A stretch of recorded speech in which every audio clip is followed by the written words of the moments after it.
Hello, నేను మీ శేషరావు. ఆంధ్రప్రదేశ్ ముఖ్యమంత్రి చంద్రబాబు నాయుడు గారు ఏ నిర్ణయం తీసుకున్నా ఖచ్చితంగా దాని వెనక కసరత్తు చేస్తూ ఉంటారు, ఆలోచిస్తూ ఉంటారు, ప్రణాళికాబద్ధంగా నిర్ణయం తీసుకుంటారు. ఇప్పుడు ఉచిత బస్సు ప్రయాణం మహిళలకు అనేటువంటి అంశం మీద కూడా ఆయన లోతుగా అధ్యయనం చేసిన తర్వాత ఒక నిర్ణయానికి వచ్చారు. ఇప్పటి వరకు సంక్రాంతి నుంచి ఉచిత బస్సు ఉంటుంది మహిళలకు అనేటువంటి అభిప్రాయం ప్రజల్లోకి వెళ్ళిపోయింది. ఎందుకంటే సూపర్ 6లో చంద్రబాబు గారు ప్రకటించిన తర్వాత ఫస్ట్ పెన్షన్స్ని ఆయన అమల్లోకి తీసుకొచ్చారు. ఆ తర్వాత మిగిలినటువంటి హామీలు ఏవైతే ఉన్నాయో వాటన్నిటినీ ఒక్కోటిగా అమలు చేస్తూ వస్తూ ఉన్నారు. ఉచిత సిలిండర్ ఆల్రెడీ అమలు చేశారు, 2 అయిపోయినాయి. 3వది ఉచిత బస్సు మహిళలకు అనేటువంటి హామీని నెరవేర్చడానికి ఆయన కసరత్తు చేస్తూ ఉన్నారు. ఆర్థికపరమైనటువంటి అంశాలను అధ్యయనం చేస్తూ ఉన్నారు. అంతా అయిపోయిన తర్వాత ఒక నిర్ణయం తీసుకున్నారు. సంక్రాంతి కాకుండా ఉగాది నుంచి ఉచిత బస్సు ప్రయాణం మహిళలకు అవకాశం కల్పించాలి అనేటువంటి ఒక నిర్ణయం ప్రాథమికంగా తీసుకున్నట్టు ప్రభుత్వ వర్గాల నుంచి వినిపిస్తోంది. ఎన్నికలు అయిపోయిన తర్వాత సూపర్ 6లు ఏమయ్యాయి అనేది వైఎస్ఆర్ కాంగ్రెస్ పార్టీ పదే ప్రశ్నిస్తూ ఉంది. అందుకే వరుసగా ఒక్కొక్కటి అమలు చేసేటువంటి క్రమంలో భారం దాదాపుగా 256 కోట్లకు పైగా పడుతుంది నెలకు. ఒకవేళ ఉచిత బస్సు ప్రయాణం కల్పిస్తే మహిళలకు అనేది ఒక అంచనా. అసలు ఉచిత బస్సు ప్రయాణం మహిళలకు అనేదాన్ని ఎలా అమలు చేయాలి అనే దాని మీద కూడా కొంత స్టడీ చేశారు. ఒక కమిటీని ఏర్పాటు చేశారు. ఆ కమిటీ తెలంగాణలో పరిశీలించింది, కర్ణాటకలో పరిశీలించింది. ఆ 2 రాష్ట్రాల్లో ఉచిత బస్సు ప్రయాణం మహిళలకు ఏ విధంగా కల్పిస్తున్నారు అనే దాని మీద ఒక అధ్యయనం చేసింది. ఆ తర్వాత నిర్ణయానికి వచ్చి ఉగాది నుంచి ఈ ఉచిత బస్సు ప్రయాణాన్ని కల్పించాలనేటువంటి ఒక నిర్ణయానికి ఆంధ్రప్రదేశ్ ముఖ్యమంత్రి చంద్రబాబు గారు వచ్చినట్టు తెలుస్తుంది. అయితే ఎన్నికల్లో ఇచ్చినటువంటి హామీ ప్రకారం ఉమ్మడి జిల్లాలను యూనిట్గా తీసుకొని ఉచిత బస్సు ప్రయాణం కల్పించాలి అనేటువంటి ఒక నిర్ణయం తీసుకున్నట్టు కూడా తెలుస్తుంది. ఎక్స్ప్రెస్లో ఉచిత ప్రయాణం ఉండాలా, పల్లె వెలుగుల్లో ఉండాలా, లేదా సూపర్ లగ్జరీలో ఉండాలా, హైటెక్ బస్సుల్లో ఉండాలా, ఏసీ బస్సుల్లో ఇవ్వాలా అనే దాని మీద స్టడీ చేస్తున్నారు. అయితే తెలంగాణలో కానీ కర్ణాటకలో కానీ కేవలం ఎక్స్ప్రెస్ బస్సుల వరకే పరిమితం చేశారు. ఎక్స్ప్రెస్ బస్సులకి మించి ఉచిత ప్రయాణాన్ని కల్పించలేదు. తెలంగాణలో అయితే ఆర్డినరీ, ఎక్స్ప్రెస్ ఈ రెండింటిలోనే అవకాశం కల్పిస్తూ ఉన్నారు. కాబట్టి ఆంధ్రప్రదేశ్లో కూడా యూనిట్, ఉమ్మడి జిల్లాల యూనిట్ని తీసుకొని, ఉమ్మడి జిల్లా వారీగా ఒక యూనిట్ని తీసుకొని ఆ జిల్లా పరిధిలో మాత్రమే ఉచిత బస్సు ప్రయాణం అని చెప్పి ఒక నిర్ణయం తీసుకున్నారు. అదే కర్ణాటకలో కానీ లేదా తెలంగాణలో కానీ రాష్ట్రాన్ని యూనిట్గా తీసుకొని ఉచిత బస్సు ప్రయాణం కల్పించారు. కానీ ఇక్కడ ఉచిత బస్సు ప్రయాణం మహిళలు కల్పించినందువల్ల ఆర్టీసీకి భారీ నష్టం వస్తుంది. ప్లస్ దాని ఉద్దేశం కూడా పూర్తి స్థాయిలో సద్వినియోగం కాకుండా పక్కదో పడుతుంది అనేటువంటి అభిప్రాయానికి అటు తెలంగాణ ఇటు కర్ణాటకలో స్టడీ చేసిన తర్వాత ఒక అభిప్రాయానికి తెలంగాణ ప్రభుత్వం నుంచి తీసుకున్నటువంటి పాయింట్స్, కర్ణాటక నుంచి తీసుకున్న పాయింట్స్ని బేరీజు వేసుకున్న తర్వాత ఆంధ్రప్రదేశ్ ప్రభుత్వం ఉమ్మడి జిల్లాలను యూనిట్గా తీసుకొని ఆర్డినరీ, ఎక్స్ప్రెస్ల వరకు మాత్రమే పర్మిషన్ ఇవ్వాలి, అక్కడ ప్రయాణించడానికి మాత్రమే మహిళలకు ఉచితము అనేటువంటి ఒక అభిప్రాయానికి వచ్చినట్టు తెలుస్తుంది. వాస్తవంగా చంద్రబాబు నాయుడు గారు ఎన్నికల సమయంలో ఇచ్చినటువంటి హామీ కూడా దాన్ని అలా ఎందుకు చెప్పారంటే గ్రామీణ ప్రాంతాల మహిళల ఆర్థిక స్వావలంబన కోసం ప్రయత్నం చేస్తుంటారు. దాంట్లో భాగంగా పల్లె వెలుగు లాంటి బస్సులకు కనుక వెసులుబాటు కల్పించే ఉచిత బస్సు ప్రయాణం వాళ్ళకి ఆర్థిక స్వావలంబన వస్తుంది అనేటువంటి ఒక అభిప్రాయానికి వచ్చారు. అంటే గ్రామాల్లో పండించేటువంటి పంటలు ఏవైతే ఉన్నాయో వాటిని సమీపంలో ఉండేటువంటి నగరాలకి తీసుకొచ్చి అక్కడ మార్కెట్ చేసుకోవాలంటే కనుక ఉచిత బస్సు ప్రయాణం కల్పిస్తే కొంత వెసులుబాటు ఉంటుంది అనేటువంటి అభిప్రాయానికి వచ్చి ఆ రోజున చంద్రబాబు నాయుడు గారు ఈ ప్రకటన చేయడం జరిగింది, ఈ హామీ ఇవ్వడం జరిగింది.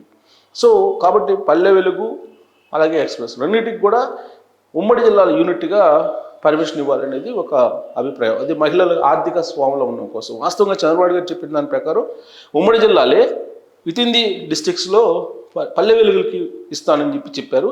కానీ దాన్ని కొంచెం రిలాక్సేషన్ చేసి ఎక్స్ప్రెస్కి కూడా ఇవ్వాలి అనేటువంటి అభిప్రాయానికి వచ్చినట్టు కూడా తెలుస్తుంది. అదే జరిగితే కనుక ప్రభుత్వం మీద కొంత భారం పడేటువంటి అవకాశం ఉంది. అయినప్పటికీ కూడా ఆ భారాన్ని భరించడానికి ఆంధ్రప్రదేశ్ ప్రభుత్వం సిద్ధమైంది. ఎందుకంటే సూపర్ సిక్స్ని ఖచ్చితంగా అమలు చేయాలనేది చంద్రబాబు గారి యొక్క ఆలోచన. దాన్ని ఒక ప్రణాళికాబద్ధంగా అమలు చేయాలనేది ఆయన ఎప్పుడు కూడా కసరత్తు చేస్తూ ఉంటారు. దాంట్లో భాగంగానే వాలంటీర్లు లేకపోయినప్పటికీ దాదాపు 1,70,000 మంది వాలంటీర్లు రాష్ట్ర వ్యాప్తంగా ఆ రోజున జగన్మోహన్ రెడ్డి గారు అపాయింట్ చేశారు. వాళ్ళు ఎవ్వరు ఒక్కళ్ళు కూడా లేకుండా ఇళ్ళకి తీసుకెళ్ళి పింఛన్లు ఇస్తున్నారు. ఇప్పుడు ఎలా ఇస్తున్నారు అని అంటే గ్రామ వార్డు సచివాలయానికి సంబంధించిన ఉద్యోగులు ఎవరైతే ఉన్నారో వాళ్ళు తీసుకెళ్ళి పింఛన్లు ఇస్తున్నారు. అంటే 1,70,000 మంది సుమారుగా వాలంటీర్లు ఉంటే ఆ 1,70,000 మంది కూడా వైఎస్ఆర్ కాంగ్రెస్ పార్టీకి సంబంధించిన కార్యకర్తలు. ఎందుకనంటే ఆ రోజున సాయిరెడ్డి గారు కూడా చెప్పారు, వైఎస్ఆర్ కాంగ్రెస్ పార్టీ కార్యకర్తలే వాలంటీర్లు అని చెప్పి. వాళ్ళని నెలకు 5,000 గౌరవ వేతనం ఇస్తూ పోషిస్తూ వచ్చారు. ఇదంతా కూడా ప్రభుత్వానికి భారం. ఆ భారాన్ని చంద్రబాబు గారు తగ్గించి ఇప్పుడు వార్డు గ్రామ సచివాలయాలకు సంబంధించిన ఉద్యోగులు వాళ్ళు ఇళ్లకు వెళ్ళి పింఛన్లు అందిస్తున్నారు వృద్ధులకి. అంటే ఉన్నటువంటి అధికారులని ఏ విధంగా సమర్థవంతంగా వినియోగించుకోవాలి అనే దాని మీద చంద్రబాబు నాయుడు గారికి పూర్తి స్థాయిలో అవగాహన ఉంది. అందుకే పింఛన్లని సక్రమంగా అందజేస్తున్నారు. సరిగ్గా 2024 ఎన్నికలకు ముందు ఏం జరిగింది?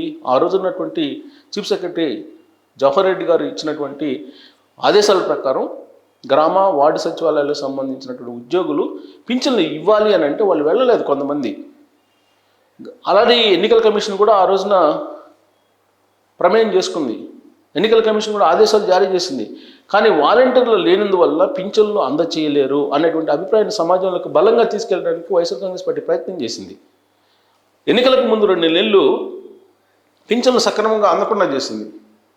తెలుగుదేశం పార్టీకి కూటమికి వ్యతిరేకంగా ప్రచారం చేసింది. వాలంటీర్లు లేనందువల్ల పింఛన్లు అందట్లేదు, చూసారా వాలంటీర్లు ఎంత ఇంపార్టెంటో అని చెప్పేటువంటి ప్రయత్నం వైఎస్ఆర్ కాంగ్రెస్ పార్టీ చేసింది. అందుకే ఆ అభిప్రాయం నుంచి సమాజాన్ని బయటికి తీసుకురావడానికి చంద్రబాబు నాయుడు గారు గ్రామ వార్డు సచివాలయాల ఉద్యోగులతోటి పింఛన్లను ఇప్పిస్తున్నారు. సామాజిక పింఛన్లన్నీ ఇప్పుడు ఇంటికెళ్ళి ఇస్తున్నారు.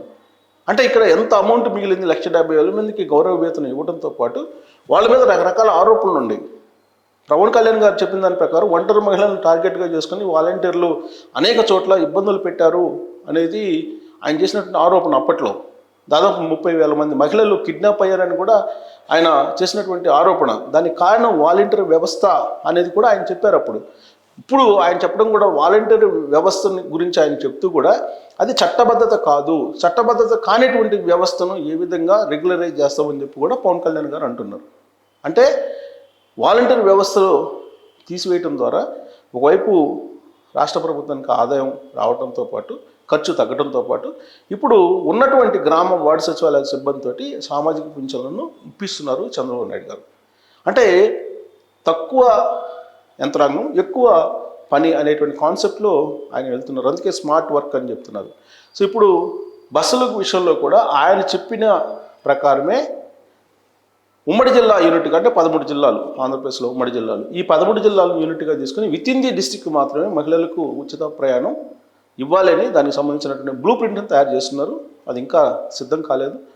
సంక్రాంతికి ఇవ్వలేనటువంటి పరిస్థితుల్లో ఉగాదికి ఉచిత బస్ ప్రయాణాన్ని ఫైనల్ చేయాలనేటువంటి నిర్ణయం చంద్రబాబు గారు తీసుకున్నారు అని చెప్పి ప్రభుత్వ వర్గాల నుంచి అందుతున్నటువంటి సమాచారం. మరి తెలంగాణ, కర్ణాటక ఏ విధంగా అయితే ఉచిత బస్సు ప్రయాణాన్ని మహిళలకు కల్పిస్తుందో అదే తరహాలో ఆంధ్రప్రదేశ్లో ఉన్న మహిళలకు కూడా కల్పించాలా, లేదంటే చంద్రబాబు నాయుడు గారు ఎన్నికల్లో ఇచ్చినట్టు హామీ ప్రకారం మాత్రమే ఉచిత బస్సు ప్రయాణం మహిళలకు కల్పిస్తే సరిపోతుందా అనే దాని మీద కామెంట్ రూపంలో మీ అభిప్రాయాన్ని తెలియజేయచ్చు. Thank you very much.